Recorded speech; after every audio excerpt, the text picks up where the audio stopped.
Hi Aries, and welcome to your weekly love reading. What's going on this week for you in terms of love?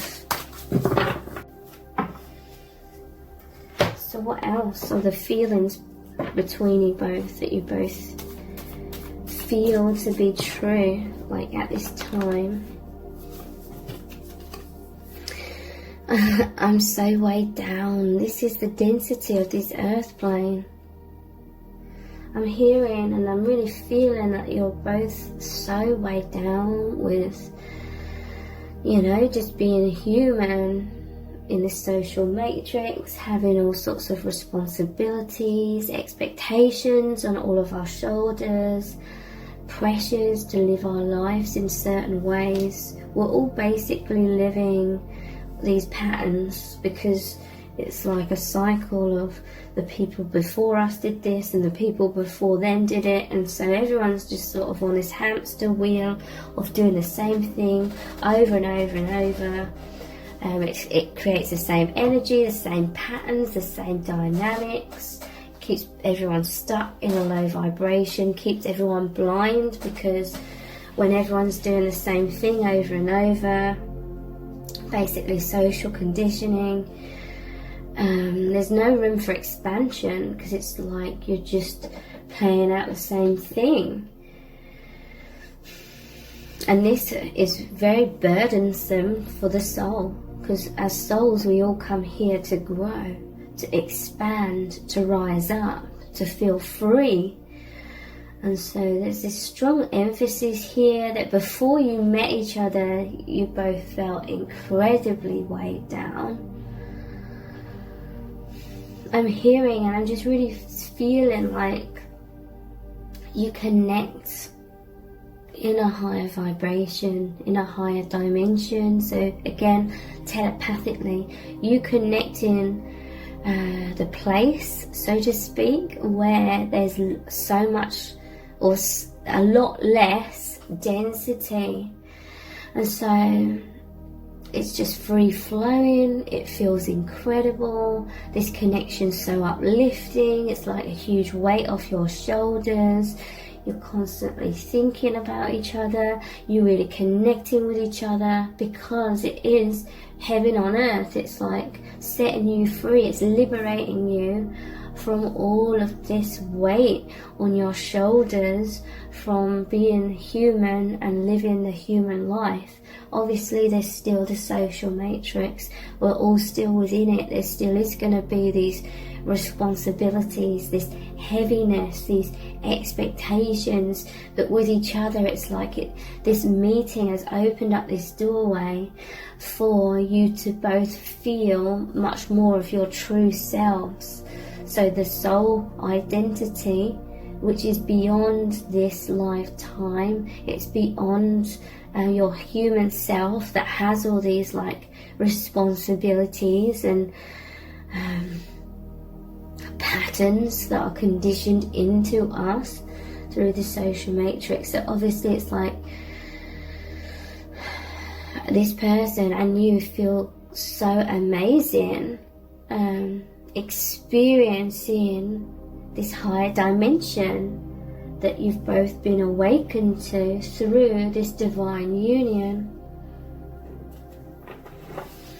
So you're naturally just gravitating towards each other. You don't even have to gravitate towards each other because you feel this oneness. It's like through this physical recognition, i.e. you met each other in the physical, it's just consciously, it's like the two puzzle pieces, it's just moved you into the higher dimension, that it's clicked into place. It just feels right, it just is. There's no sort of effort going into this, it just is.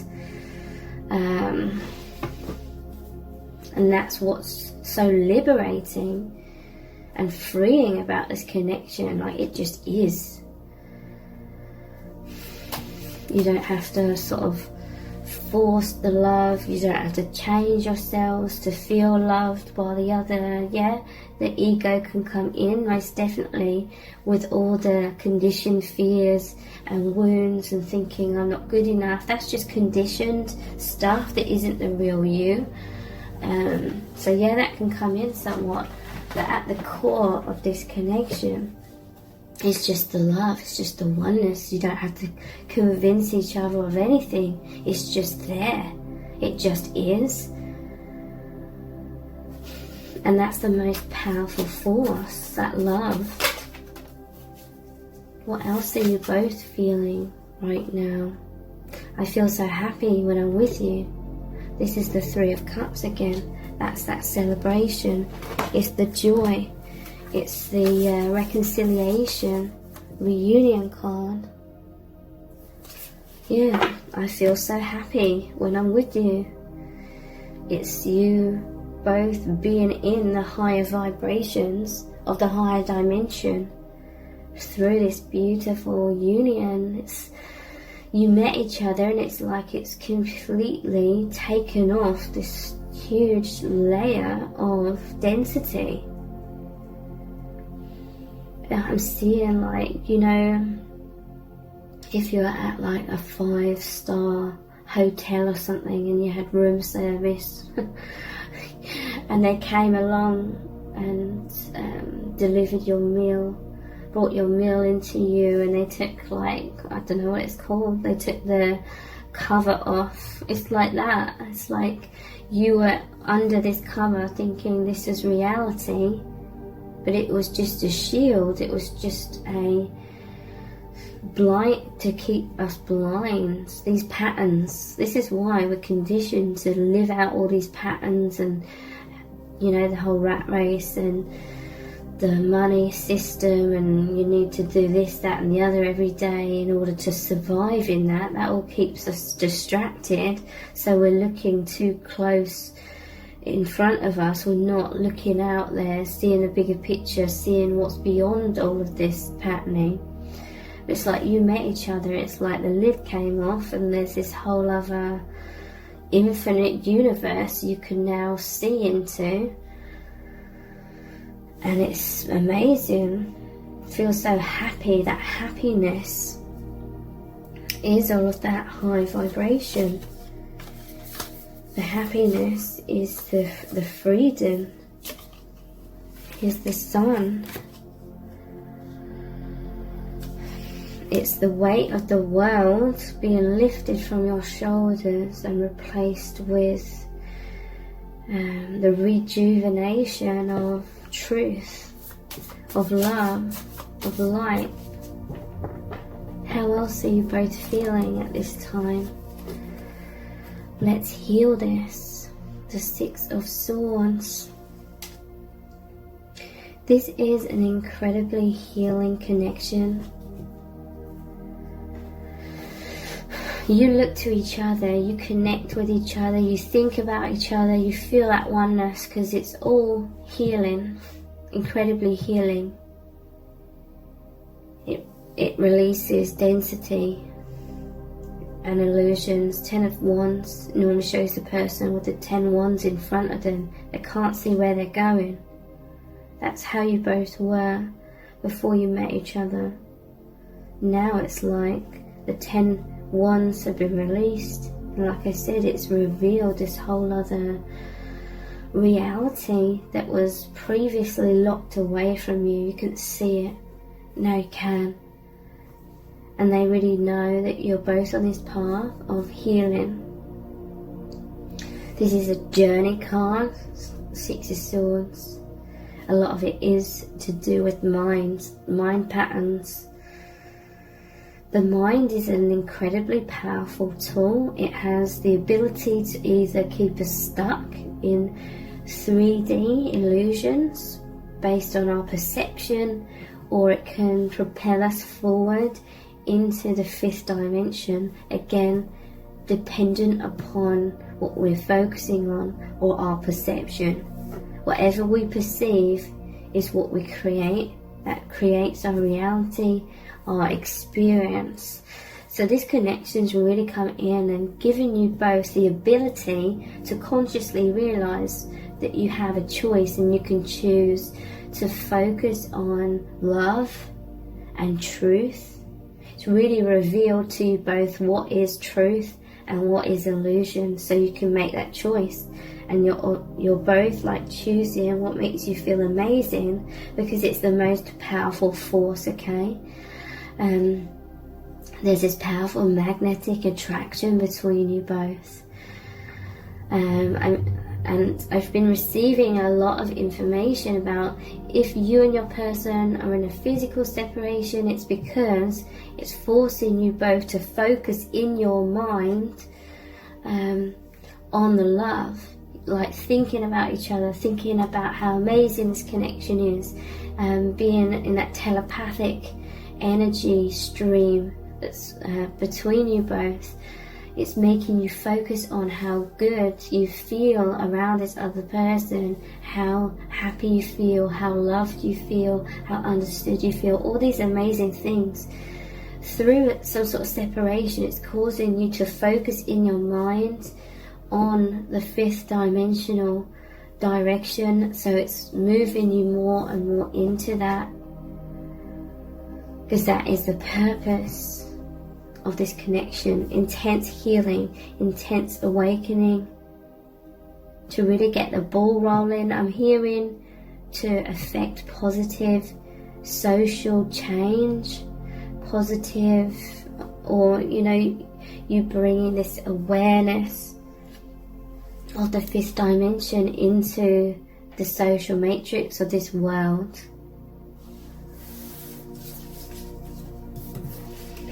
So I'm going to finish this reading with a Rumi Oracle card. It's going to be a really powerful message from Spirit about what's going on in your connection, what you need to know, what Spirit's guidance is for you.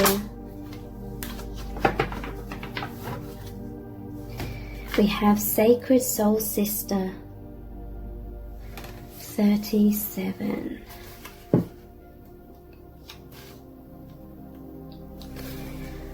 Sacred Soul Sister, when you are conscious, a cloud of sadness surrounds you.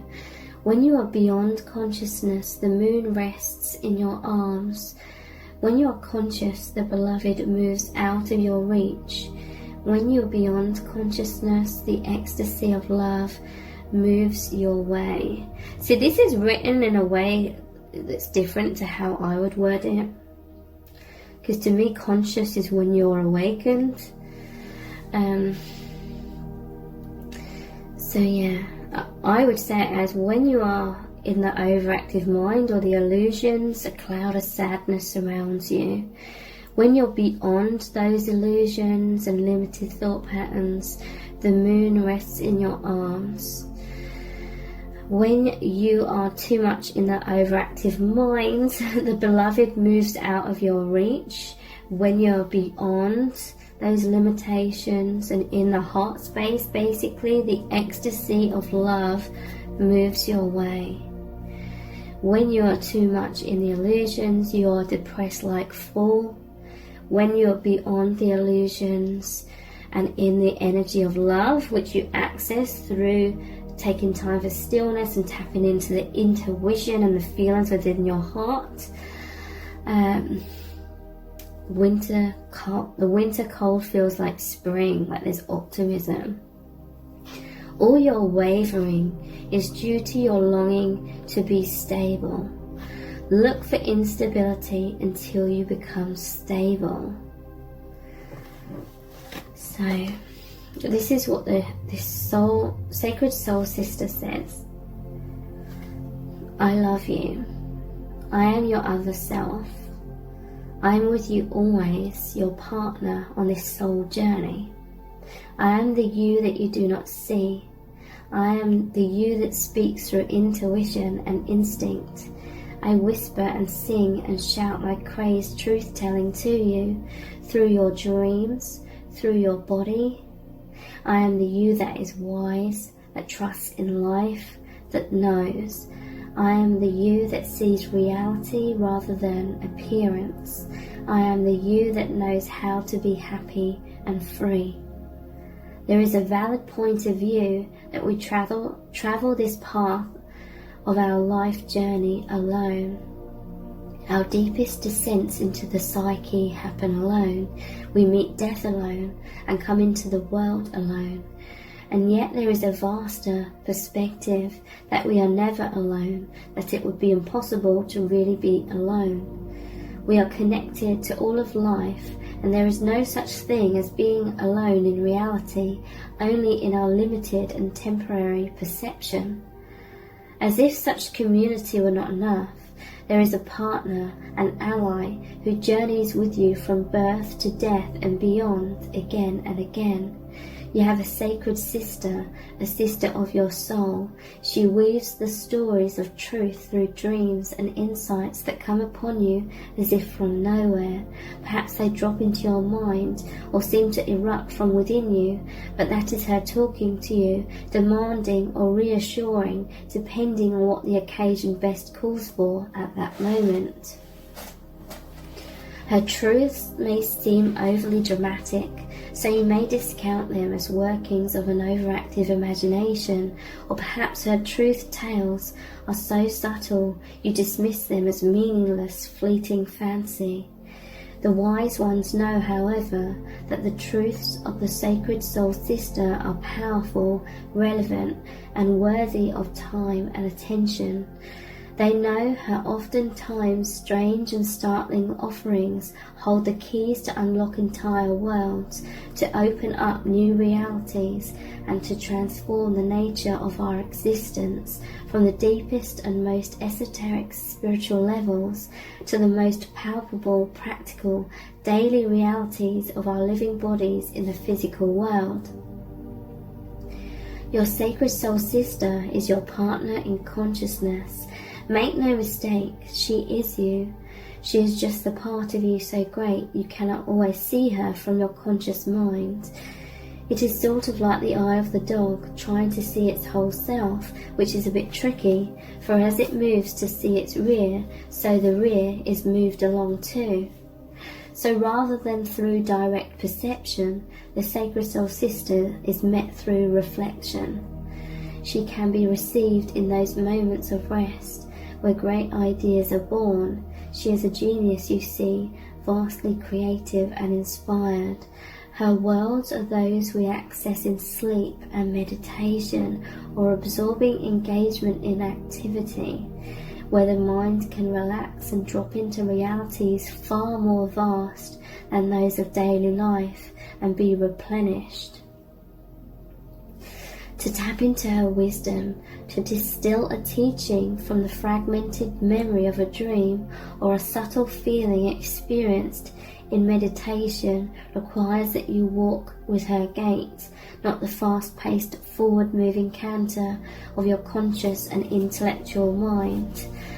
So, as I'm reading this, it's making me think about how I'm constantly having dreams when me and my person are together in those dreams, and in the dream I had like this vacuum cleaner and I was hoovering up debris. Okay, so this is like a message saying that you and your person connect in the astral realms even during sleep time, and you're both removing so much density, you're healing a lot of that. It says, her gait is meandering and apparently unstudied, yet she is in deep concentration to feel for truth of movement, to allow for what is emerging to express itself through her, and she is listening rather than demanding to know, to force, to speak and to direct. To receive her genius and benefit most fully from it requires a willingness to surrender logic and open up to inspiration, to become empty, to let the mind soften and become receptive, open and permeable. She delivers questions that lead to answers, but not according to demands issued by an insecure and fearful mind. She offers what is genuinely needed and answers the deepest questions of the heart. She is trustworthy, this sister.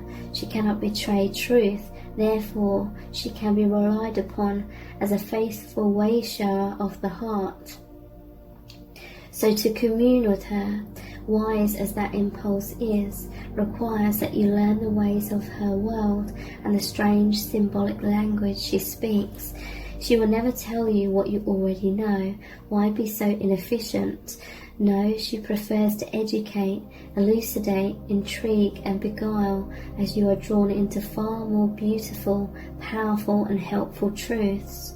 So in her world and in her language, you must suspend your need to immediately understand. Let yourself absorb the imagery, the feelings and the possibilities to dwell, ponder and be permeated by the wisdom. The appearance of a horse may signify your own spiritual being, and the appearance of you may signify a false sense of identity and not the real you at all. You may see desert landscapes and moonlit nights in your dreams. When so much inner growth is happening, you will soon bloom like the springtime. You may dream of charging up hills with great energy, when in your physical world you can barely muster enough strength to get out of bed in the morning. What does this all mean, this apparent contrary world upside down, nothing is as it seems symbolism? The meaning is the communication, and the communication is received in repose, in reflection, in quietness and rest. And you must trust her and trust yourself. When something needs to be known, so it shall be. This is necessary, so much less than what we expect. Your lack of knowing is not ignorance. Your knowingness is your bowing to life with trust.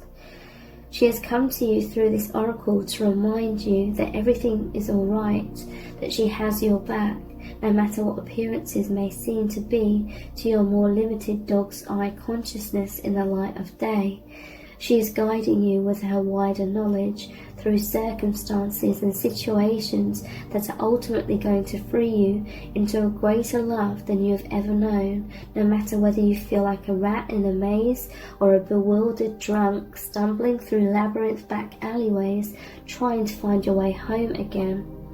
No matter how out of control life may seem, she is letting you know that all is proceeding just as it should, and that her will shall manifest. Her will is your wholeness, your completion. Her will must manifest and shall, because her will is nature. It is growth, it is God. She is God in you now. Remember that, and you'll realise, if you don't mind the ending being told before the last chapter, that everything's going to be okay. This oracle comes to you with particular guidance also. You know something deep in your bones without knowing why or how or without particular reason. You just know. It doesn't make sense, but you know. It may be joy that you know. It may be that you know to avoid a certain situation. It may be that something is going to work out beautifully despite appearances to the contrary at a particular moment. It may be that you are meant to take a certain path. You just know. This oracle comes as confirmation that your knowing, mysterious as it is your sacred soul sister talking through you. Trust it and act or not accordingly. So here is the sacred honouring ritual. Kneel or sit comfortably, preferably on the ground or somewhere you feel grounded and anchored to the earth. That could be on the floor if practical. Rest your hands on the ground or on your legs. Say aloud, I call upon the sacred soul sister of my soul, the shadow priestess of wisdom in the temple of love. You guide me to love, and under the merciful grace and protection of Rumi, who loves me unconditionally, our relationship is one of respect, care, and divine guidance. May I be blessed with receptivity to your genius and capacity for the grace of growth. So be it. Rest for a few moments. You have finished your sacred ritual. So thank you so much. Take care. Bye.